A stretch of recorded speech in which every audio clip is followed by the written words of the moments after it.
China says the number of people infected by a mysterious respiratory virus has more than tripled over the weekend. There are now 218 confirmed cases of the new coronavirus virus, most of them in Wuhan, where the outbreak originated. So far, 3 people have died. This is a very serious condition. 4 other cases have been reported outside of China. And scientists say the virus is getting stronger and is being spread by human-to-human contact. And that is especially worrisome, as hundreds of millions of Chinese are expected to travel this week for the Lunar New Year holiday, and then airports around the world are not taking any chances. They are screening passengers for symptoms. Remember the days of SARS, for instance? Now, officials in China think they know where the virus originated. And a warning, some of the images in this story are graphic. Here's Christy Lustout. Barricaded and guarded by police with masks, Chinese authorities have traced a new deadly virus back to this seafood market in the city of Wuhan. They say a new strain of coronavirus originated here and put an entire region on edge. CNN has obtained this video filmed inside the market, showing that more than seafood was on offer for sale.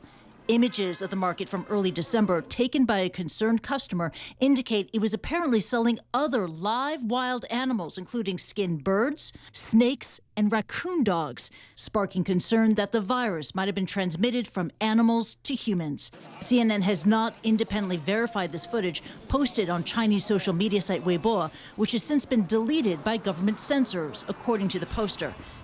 When CNN contacted the market, they would not comment. The School of Public Health here at Hong Kong University is a leading authority in the study of emerging viral diseases. Professor Leo Poon is a virologist at the university and was among the first to decode the SARS coronavirus. I would believe that this Wuhan outbreak was caused by animal virus, and then the animal actually carried this virus and spread to human. And what we know is causing pneumonia, and then they don't respond to normal antibiotic treatment, so which is not surprising.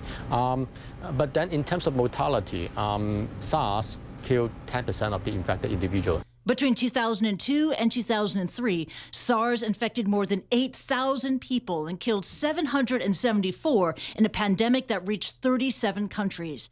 Officials say the new virus was first detected in Wuhan on December the 12th. Some of the initial patients were employed at the seafood market. Hundreds of kilometers south of Wuhan, at this market in the southern city of Qingyuan, wild animals are crammed inside cages. Mallard ducks, rodents, even porcupines, to be sold for consumption. It's not a unique sight in markets across China where both animals and humans are in close contact. This footage, not independently verified by CNN, is from Hong Kong broadcaster iCable, filmed on the 6th and 7th of January as the new strain was discovered. No indications any disease is lurking here, but according to the World Health Organization, scenes like this point to the potential risk of a new virus spreading. These animals, we don't know their history. We don't know what kind of pathogens or viruses that they are having in their body. In our interface with the animal world, there will always be the danger of spillover. As long as people eat meat, there is going to be some risk of infection. The coronavirus that causes SARS was traced to the civet cat, a wild animal considered a delicacy in parts of South China. After the SARS outbreak, China outright banned the slaughter and consumption of civet cats in 2004. Local authorities in both Wuhan and Qingyuan tell CNN they don't know anything about the sale of illegal animals at such markets, and there are no open investigations. But 15 years after the ban, in this market in southern China, civet cats are seen lying inside cages, and this stallkeeper says he is selling them. Ready for purchase. Christy Lustout, CNN, Hong Kong. Well, we've just learned that the World Health Organization will hold an emergency meeting on Wednesday in a couple of days to decide whether this coronavirus outbreak is an international public health emergency. Our senior medical correspondent, Elizabeth Cohen, joins me now. So do we know how many of the people who became sick actually went to these markets that Christy Lustout told us about in her report? So, Hala, we don't have an exact number, but what's important to remember is that we do know that it has spread person to person. Let's take a look at that map that shows where this virus has been. Most of the cases are in Wuhan, but there are cases in other parts of China. There have been a few cases in Thailand and Japan and Korea. And so we know that some of these people did not visit that market, so they did not get it directly from the animals. They got it from a person. And one of the when I talk to experts, they've said the most stunning thing is that according to a Chinese health official on Chinese media, one sick person infected 14 healthcare workers. That is not good news. If that is correct, that means that this truly is infectious. So we know that it can spread person to person. The trick is, how easily does it spread person to person? And we just don't know the answer to that right now, Hala.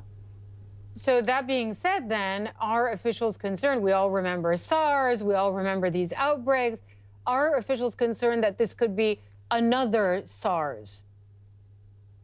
Yes, there definitely are those concerns. Let's take a look at those numbers. So there are two cousins, if you will, to this new coronavirus. One is called MERS, which is Middle East Respiratory Syndrome, which isn't as well known, but is much more recent. So about 2,500 infections, 858 deaths over the past 7 years or so. And then SARS, which you mentioned, more than 8,000 infections. And this was in sort of the 2003, 2004 time range, and 774 deaths. That is precisely what the World Health Organization, the U.S. Centers for Disease Control, that's what they are trying to avoid. And it really, to a great degree, hinges on the question, how easily can this be transmitted person to person? So SARS, for example, did transmit person to person.